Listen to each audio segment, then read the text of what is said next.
Hello नमस्कार दोस्तों, आप सभी का स्वागत है आपके अपने परिवार प्लेटफॉर्म ऑफ स्टडी पे। फ्रेंड्स, आज हम इस वीडियो में जीके जीएस का पार्ट नंबर 24 पढ़ेंगे, जिसमें हम जीके जीएस के टॉप इंपॉर्टेंट क्वेश्चंस के बारे में डिटेल में डिस्कशन करेंगे। इससे पहले मैं 23 पार्ट्स आपको पढ़ा चुका हूँ, उसकी प्लेलिस्ट भी मैंने बना दी है। अगर आपने मेरी प्रीवियस वीडियो नहीं देखी है, आप पहली बार मेरे चैनल पर आए हैं, तो जाके प्रीवियस वीडियो भी देख लीजिएगा, वो आपके लिए बहुत ज़्यादा हेल्पफुल रहेंगी। और मैंने आपको प्रैक्टिस सेट भी कल 2 करा दिए हैं। जिन्होंने प्रैक्टिस सेट सॉल्व नहीं किया, जाके प्रैक्टिस सेट भी सॉल्व कर लीजिएगा, ठीक है। तो चलिए आज की वीडियो की हम शुरुआत करते हैं। उससे पहले जो लोग मेरे चैनल पे फर्स्ट टाइम आए हैं, मेरे चैनल को सब्सक्राइब कर बेल आइकन दबा लीजिएगा, ताकि आपको वीडियो की नोटिफिकेशन प्राप्त हो जाए, और वीडियो को लाइक शेयर भी कीजिएगा अपने दोस्तों के साथ में। दूसरा, मेरा टेलीग्राम चैनल याद से ज्वाइन कर लेना, जिसका लिंक मैंने वीडियो डिस्क्रिप्शन बॉक्स में दे रखा है। क्योंकि टेलीग्राम चैनल पे जो वीडियो के पीडीएफ होती हैं, डेली जीके जैसे क्वेश्चन होते हैं, मैं वहाँ प्रोवाइड कराता हूँ। और मैंने जो पार्ट नंबर 23 है उसकी पीडीएफ कल अपलोड कर दी है टेलीग्राम चैनल पे, तो जाके डाउनलोड आप कर लीजिएगा, ठीक है ना। तो चलिए आज की वीडियो की हम शुरुआत करते हैं। Good morning, Radhe Radhe. और ये रहा हमारा पहला क्वेश्चन। तो फ्रेंड, पहला क्वेश्चन है, बहुत इंपॉर्टेंट क्वेश्चन है और सारे एग्जाम में आए हुए सवाल हैं, इसलिए इन सवालों को नोट जरूर बना लीजिएगा आप लोग, ठीक है ना। नोट्स बनाते चलिएगा। तो फ्रेंड, पहला क्वेश्चन है, कलकत्ता में भारतीय सांख्यिकी संस्थान की स्थापना किसने की? Who founded the Indian statistical institute in Calcutta? Very very important question friends. ये क्वेश्चन एग्जाम बहुत बार पूछा गया है और अभी पूछा जाता है सवाल को, और उसका जो राइट आंसर है वो है, कितने ऑप्शन आपको मिलेगा, पीसी महालनोबिस या प्रशांत चंद्र महालनोबिस। तो राइट आंसर होगा ऑप्शन नंबर ए। इन्होंने ही इसकी स्थापना करी थी कलकत्ता में, ठीक है ना। अगला क्वेश्चन है, भारत के संविधान के किस अनुच्छेद में उल्लेख है कि लोकसभा के पास होना चाहिए एक स्पीकर और एक deputy speaker? Which article of the constitution of India mention that the Lok Sabha must have a speaker and A deputy speaker? तो आप सब जानते हैं लोकसभा में एक स्पीकर होता है, एक डिप्टी स्पीकर होता है। वर्तमान स्पीकर हमारे कौन है? ओम बिरला जी हैं, जो कि राजस्थान से बिलोंग करते हैं, ठीक है। तो इसके बारे में चर्चा किस अनुच्छेद में करी गई, किस आर्टिकल में कहा गया है? तो इसका राइट आंसर हो जाएगा आर्टिकल नंबर 93, जो कि ऑप्शन नंबर ए है हमारा, ठीक है ना। तो ये आपको याद रखना है, ये एग्जाम में आया हुआ सवाल है। अगला सवाल है, धातुओं और उनके अयस्कों के संदर्भ में निम्नलिखित में से कौन सा युग्म गलत है? यानी इसमें 3 सही है, एक गलत है। जो गलत है वही ऑप्शन सही है हमारा। तो देखते हैं, एल्यूमिनियम क्रायोलाइट, पारा ग्रीनोकाइट, कोबाल्ट स्मेलाइट और सोना कैल्वेराइट, ठीक है। तो फ्रेंड्स, हम सब जानते हैं एल्यूमिनियम का जो अयस्क है वो क्रायोलाइट होता है, क्योंकि एनएमडीसी क्या है, एक हमारी अयस्क वाली ही संस्था है। तो अयस्क वाले क्वेश्चन आएंगे और इस टाइप के क्वेश्चन से आपके 4 क्वेश्चन तैयार होंगे अब यहाँ से, ठीक है ना। तो एल्यूमिनियम का क्रायोलाइट अयस्क होता है, बॉक्साइट होता है, क्रायोलाइट होता है। तो मैंने पढ़ा रखा है आपको, तो ये तो हमारा आंसर सही है, क्योंकि उसने कहा गलत हमको चुनना है। पारा का ग्रेनोकाइट, पारा में मुझे थोड़ा कन्फ्यूजन लग रहा है, हम इसको छोड़ते हैं। अभी हम कोबाल्ट के देखते हैं। कोबाल्ट का स्मेलाइट होता है, बिल्कुल सही, ये मैंने आपको पढ़ा रखा है। सोना का कैल्वेराइट होता है, ये भी मैंने आपको पढ़ा रखा है। तो इसका राइट आंसर होगा ऑप्शन नंबर 2, जो कि गलत पेयर है। क्यों? पारा का जो अयस्क होता है वो होता है सिनेबार, मैंने आपको पढ़ाया था ना, याद होगा अगर आपको।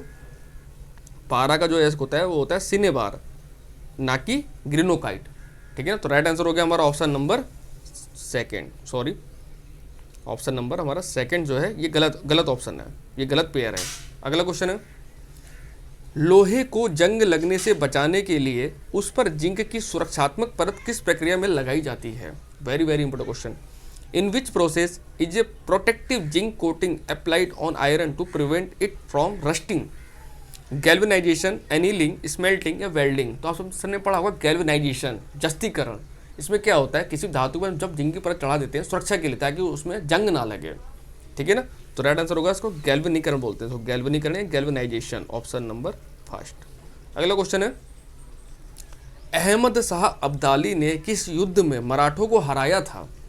इन which battle did Ahmad Shah Abdali defeat the Marathas? Very important question.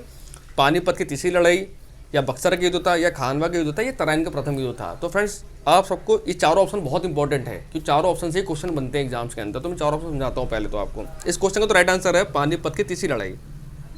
तो अब आपको ये पता होना चाहिए, पानीपत की 3 लड़ाइयाँ हुई थी। पहली कब हुई थी? 1526 में, जिसे बाबर ने इब्राहिम लोदी को हराया था। फिर हुआ था 1556 में, जो अकबर और हेमू के बीच में हुआ था। और एक ये हुआ था तीसरी लड़ाई हुई थी, ये हुई थी 1761 में, जिसमें अहमद शाह अब्दाली ने मराठों को हरा दिया था। तो यहाँ से ये 3 पानीपत के युद्ध आपको याद होने चाहिए, ये बहुत इंपॉर्टेंट है। दूसरा पूछता है बक्सर के युद्ध। तो बक्सर का जो वार हुआ था ये हुआ था 1764 में, ठीक है ना। बैटल ऑफ खानवा, ये भी बाबर के समय लड़ा गया था 1527 में, यानी पानीपत के युद्ध के अगले साल 1527 में लड़ा गया था। और तराइन का पहला युद्ध कब हुआ था? ये हुआ था 1191 में। तो ये चारों युद्ध बहुत इंपॉर्टेंट है, इसलिए इनको याद रखना, इनका ईयर खासकर याद रखना, क्योंकि ईयर ज़्यादातर पूछा जाता है एग्जाम्स के अंदर। अगला क्वेश्चन है, मानवाधिकार के क्षेत्र में संयुक्त राष्ट्र पुरस्कार जीतने वाली एकमात्र भारतीय कौन है? Who is the only Indian to have won the United Nations award in the field of human rights? बहुत इंपॉर्टेंट क्वेश्चन है ये, एसएससी का तो बहुत ही फेवरेट सवाल है, एसएससी में काफी सवाल को पूछा गया एसएससी और रेलवे के अंदर। तो फ्रेंड्स इनका नाम बहुत ही फेमस नाम है, ये महाराष्ट्र से बिलोंग करते हैं और इनका क्या नाम है? इनका नाम है बाबा आमटे, ऑप्शन नंबर 2, बाबा आमटे जी, ठीक है ना। अगला क्वेश्चन है, और सब जानते हैं जो संयुक्त राष्ट्र है यूएन, इसकी स्थापना कब हुई थी? इसकी स्थापना हुई थी 24 अक्टूबर 1945 को, और इसका मुख्यालय कहाँ पर है? यूएसए में, न्यूयॉर्क में इसका मुख्यालय है, ठीक है ना। भारत भी इसका एक कंट्री मेंबर है इसका, ये भी याद होना चाहिए। अगला क्वेश्चन है, निम्नलिखित में से किस कंपनी को सितंबर 2019 में कार्बन न्यूट्रल नाउ श्रेणी में संयुक्त राष्ट्र ग्लोबल क्लाइमेट एक्शन अवार्ड के लिए चुना गया था? Which of the following companies was chosen for the UN global climate action award in the carbon neutral now category in September 2019? बहुत इंपॉर्टेंट क्वेश्चन है फ्रेंड्स, और एग्जाम में लगातार इस सवाल को पूछा जा रहा है, इसलिए बहुत इंपॉर्टेंट सवाल है, इसको याद रखना है आपको।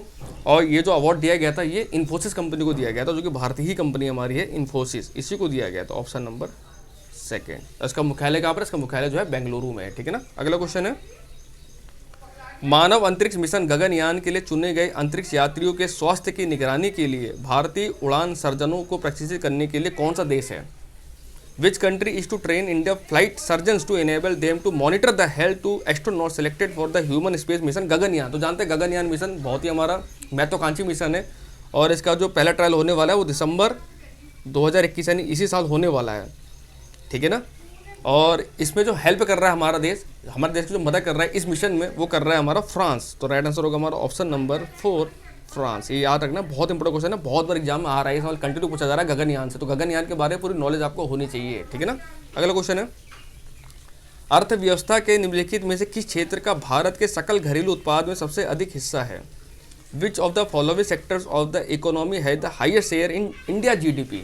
तो जानते हैं इंडिया जीडीपी में सबसे कम योगदान तो एग्रीकल्चर का है, जो कि प्राइमरी सेक्टर हमारा आता है, प्राइमरी सेक्टर है, सेकेंडरी सेक्टर है, टेरिटरी सेक्टर है और फोर्थ सेक्टर है, और एक हमारा सर्विस आता है हमारा। सबसे ज़्यादा योगदान है वो सर्विस का ही है, सबसे ज़्यादा पैसा हम सर्विस से जीडीपी में हमारे आता है, ये सब जानते ही हैं। राइट आंसर होगा ऑप्शन नंबर 2, सर्विस या सेवा।